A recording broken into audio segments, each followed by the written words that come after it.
Greetings, everybody. Thank you so much for joining us yet again. My name is Ep.2. I'm a dietitian, and I hope you will learn more in this session. Though there's an episode that we had last week, and I can see that we have quite a few people that were not here last week, but for more of last week's session, that will be posted on the YouTube.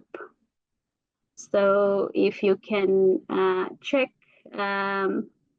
YouTube, our YouTube channel, BP Healthy Lifestyle Management, I believe the link will be sent as to which YouTube channel you should check out. So most of the episodes that we'll be doing, because these webinars are going to be ongoing, this is a way, to help us lead a healthy lifestyle. And there are a lot of things that we do not know about the body and about the role that nutrients play in our bodies. So hence these sessions for us to understand why when we say, have this, don't have that, the implications as well as the benefits of what we say, you should do, have, and how the body and nutrients work together. So without any waste of time, thank you so much. I see the Zoom user, if we can say who we are and where we come from, we'll highly appreciate that, because this meeting is not only for South Africa, but it's also international. So if you can just tell us who you are and where you're coming from, we'll highly appreciate it. Thank you so much for making time. Without any waste of time, I will share my screen and take you through the presentation. Maybe just quick, because most of you were not here last week, so you might actually be lost somewhere, somehow.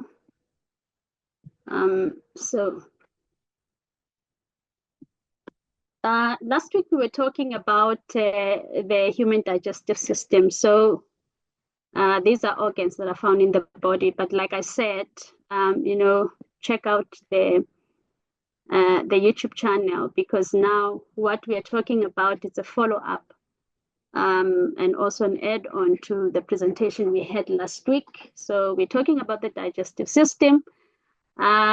What we're saying is we always say you are what you eat, but you are not only what you eat, you are what you digest and absorb, because now the organs in the body are solely dependent on the digestive system to be able to have all the nutrients that it requires.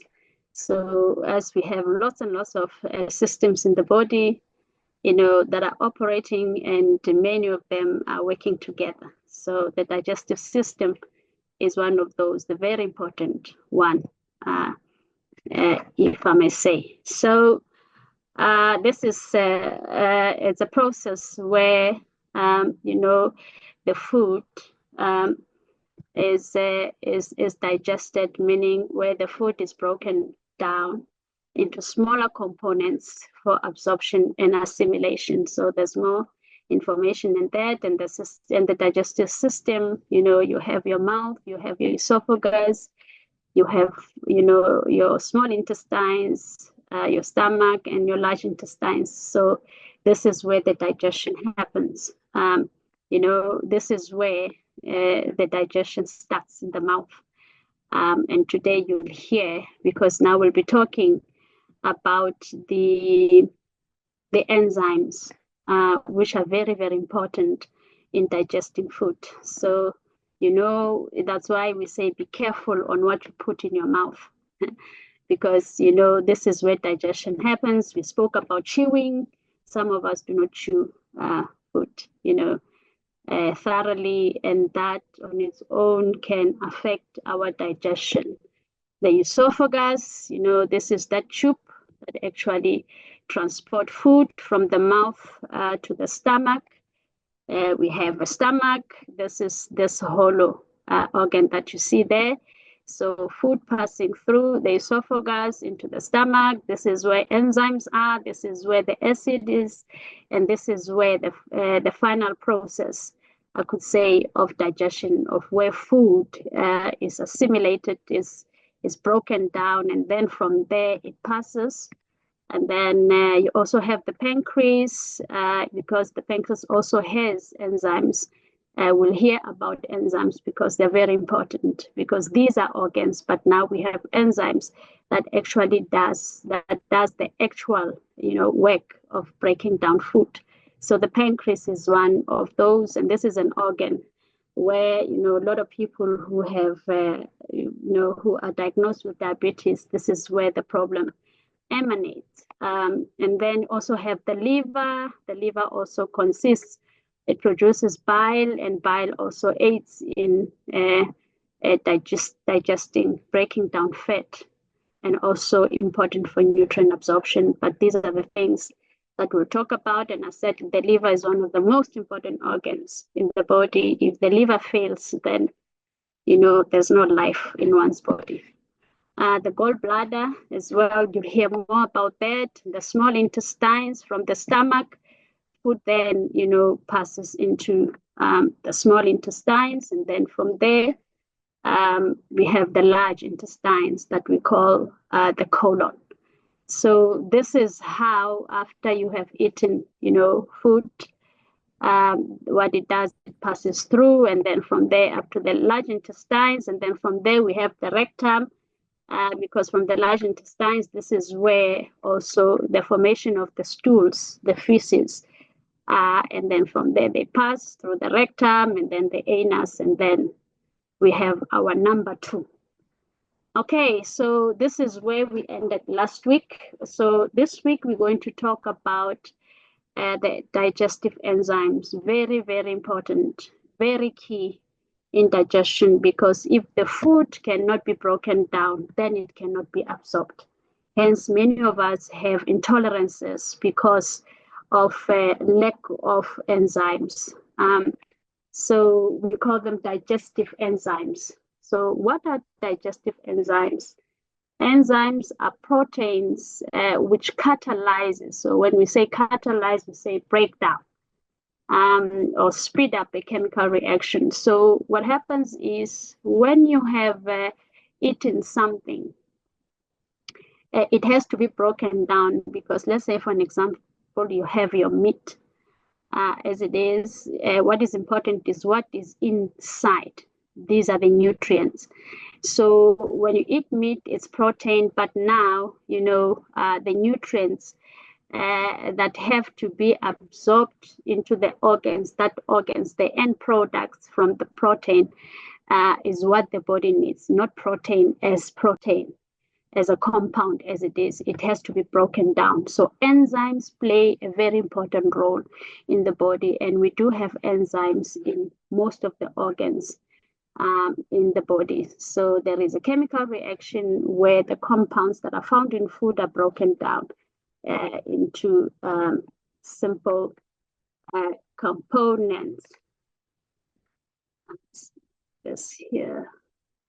Okay, so the first, we have the carbohydrates. So I'm sure we know about carbohydrates. We know what carbohydrates are. These are complex sugars. Carbohydrates, we find them in your starch, your porridge, your bread, your rice, your pasta. We find carbohydrates as well in your fruits and vegetables. So what happens is the carbohydrates, so anything that has an ASE, it is an enzyme.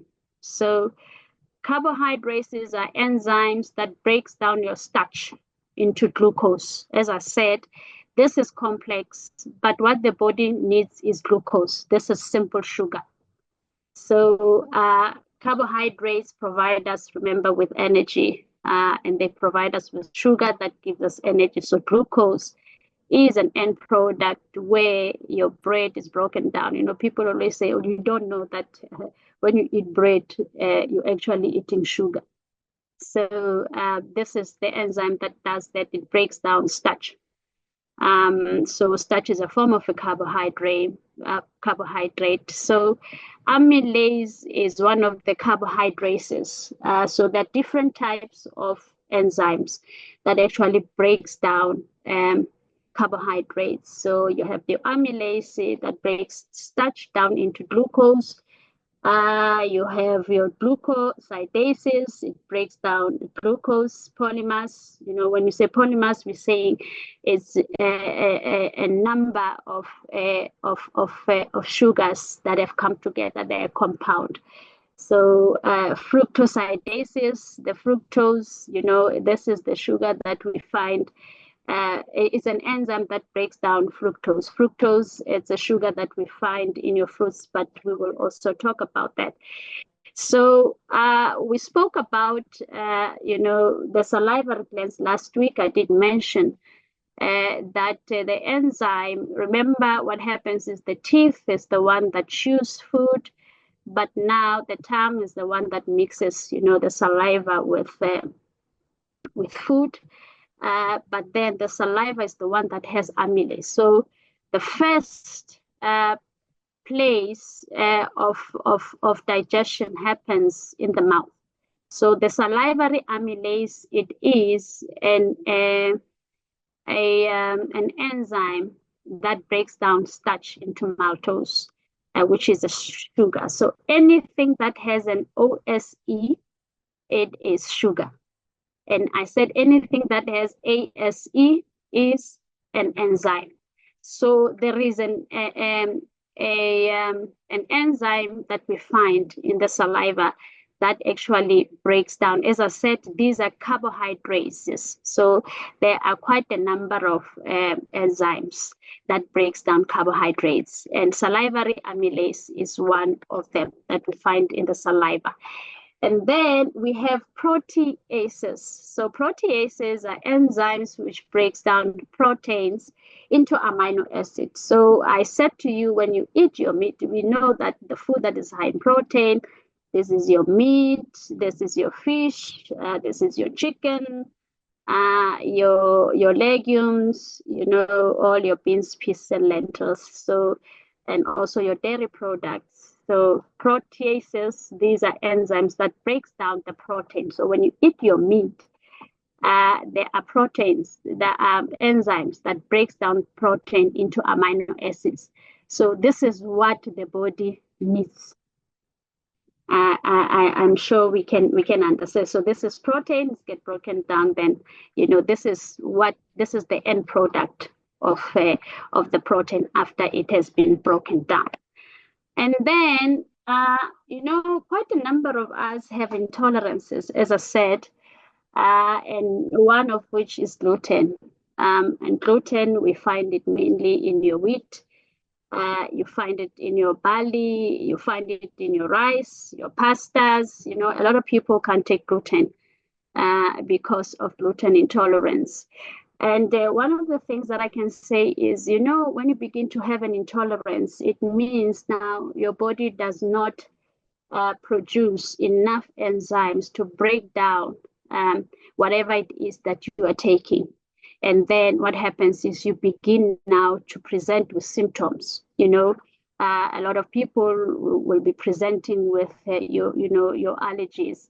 So people who are gluten sensitive have things like your skin rash, nausea, stomach cramps, indigestion, vomiting or diarrhea, runny nose, sneezing, headaches, and sometimes also these allergens can predispose one to what we call asthma.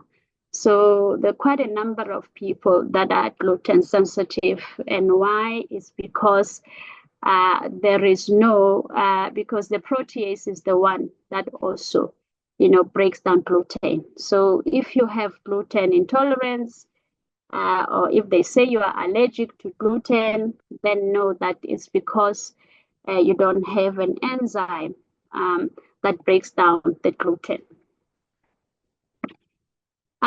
Okay, so with the protease example, okay, we have pepsin, which is produced in the gastric glands. So the gastric glands are in the gastrointestinal tract, and yes, in the stomach. So there are enzymes that are found in the stomach, as I said even last week. So pepsin is the one that starts the process of breaking down protein into amino acids. And the other protease enzymes then complete this process. So there are quite a number of enzymes as well that breaks down protein. It's not only, pepsin. So there's quite a lot of them. So lipases, when you talk of lipases, this is where we're talking of fats, lipids. So lipases are enzymes that now breaks down lipids into fatty acids and glycerol. So the end product of fat is fatty acids.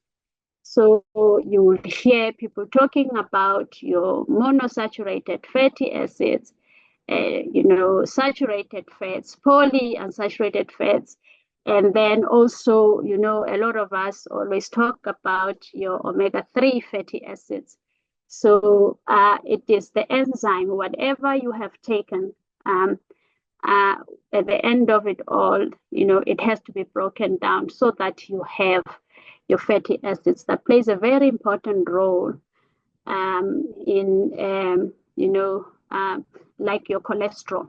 Cholesterol, I spoke about your polyunsaturated, your monounsaturated and saturated fats. So a lot of people, when they go and test, sometimes they will check your cholesterol levels, and they will say maybe your low density lipoproteins are high, or maybe they will just say you have cholesterol, meaning you have that type of cholesterol that might predispose you to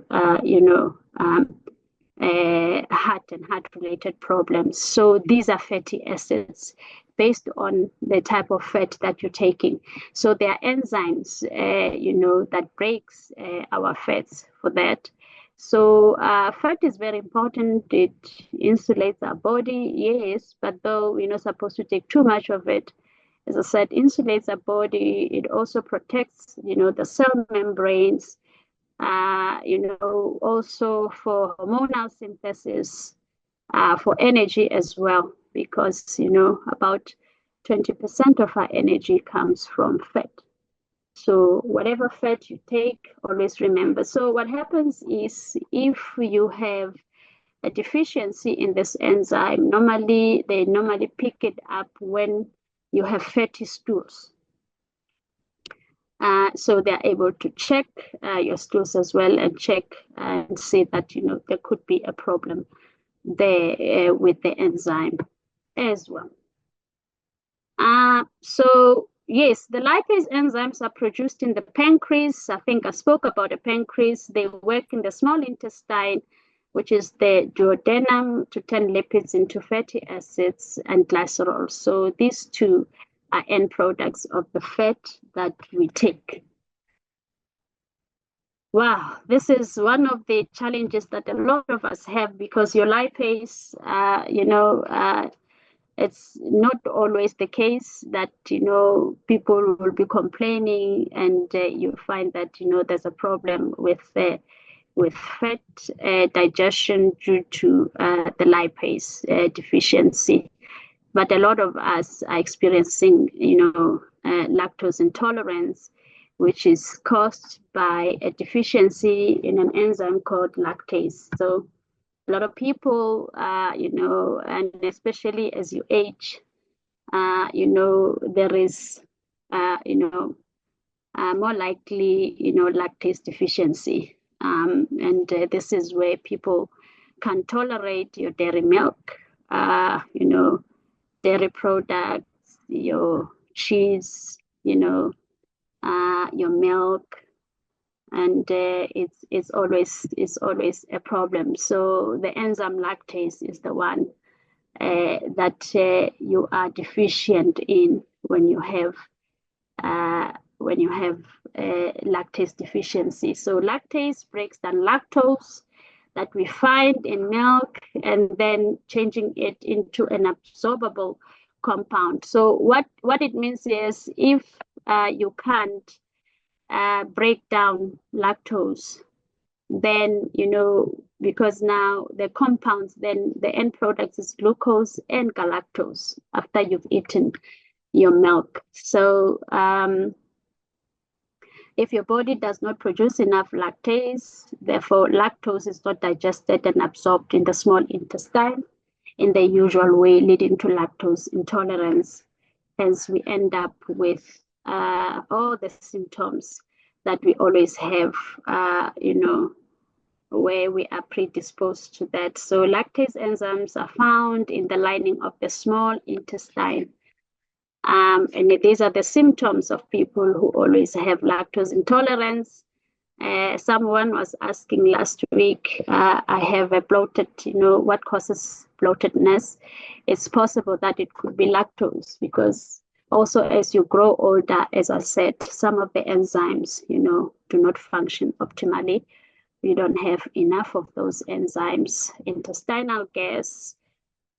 Some of us, have what we call flatulence. Flatulence is when you fart every time you have taken milk and dairy products, anything that has lactose. So lactose is sugar.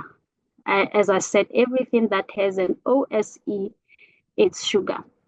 But then it has to be broken down into glucose and galactose, as I mentioned earlier on. So if this process is not happening, then it means there is a challenge there of lactose intolerance. So the bloating happens due to undigested lactose. So what happens is, if lactose is not digested, it's fermented by the gut bacteria. We have gut bacteria, and we'll talk about that, I think, in the coming sessions, where we'll be tackling more, gut health, the microbiomes that plays a very important role, because we have good bacteria also in the gut that helps with the digestion, with absorption as well. So undigested lactose is fermented by these bacteria if it cannot be broken down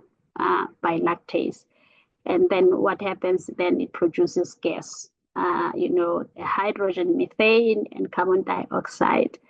And there's also, then there's a gas build up leading to bloating, discomfort, and abdominal distension. And the bloating can also be caused by increased water absorption in the intestine. So also lactose intolerant people, struggle with diarrhea, also because of undigested lactose. What it does is it draws water into the intestine through osmosis. So water is able to permeate into the intestines. And excess water in the intestines leads to loose and watery stools. And there's actually a faster transit time. I think I mentioned that as well, that in the stomach, what happens, there's transit time. Some of us have delayed transit times. Some of us have faster transit time. So what happens is, and it's also, I think, called dumping syndrome. So what happens is, food moves very quickly through the stomach, and that on its own can cause diarrhea. So, and this is mainly due to, lack of indigestion, let's say, due to indigestion. So this is what a lot of us are experiencing. If you have lactose intolerance, know that it's an enzyme called lactase that is not really either functioning properly. And one of the things as well that I'd like to share with us is, especially for children, most of the mothers, they're very quick in introducing solids to children. And remember, babies, they also, their bodies are still developing. Hence, there are milestones also with regards to what they're supposed to eat. Let's say maybe you were breastfeeding your child for 6 months. They will tell you after 6 months that's introducing solids. And you'll find that, the solids that you're supposed to introduce, you cannot be giving your child mixed food where there's either starch, there's vegetables, there's also meat, when a child is still 6 months. And I'm sure there are baby foods as well. Some of us have used, and you can see that, after you have weaned your child from breast milk, you've got to start introducing, solids, and it will just be either sweet potato, they will tell you, so it won't be a mix. And then from there, as time goes on, then you can now start introducing other, solids and maybe combination. The reason for that is because the children, when they're still young, it means they have not yet developed, digestive enzymes to digest some of the compounds, food compounds. And that on its own, can predispose children to, to allergies. So sometimes, you find that your child now develops asthma at a very young age. So, we have to look back as to, what is it that when did you start feeding, solids, and what did you introduce, after breast milk? So there are so many food items that, can predispose them to allergies. I mean, we've seen mothers introducing your yogurt to a child, at 3 months. And I mean, at that point, the child has not yet developed lactase to be able to break down the lactose that we find in the yogurt. So we must be very, very cautious when it comes to that. Okay, so this is where we're going to end today. But if you have any questions, you can ask.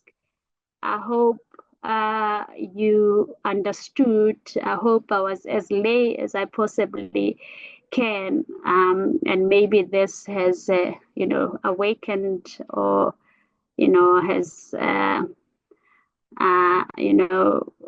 brought some light somewhere to say maybe I have a challenge. So, and I think one of the questions that one would ask is, how do I know if I have enzyme deficiencies? So it's a matter of consulting with your doctor or health professionals, and then they can run some tests to check, the level of your digestive enzymes. That's if you're presenting with symptoms that, might be saying there could be, indigestion in your body. Okay, so I hope you learned something, just take something with and go start acting on it. And hopefully this will help, with whatever challenge that you might have.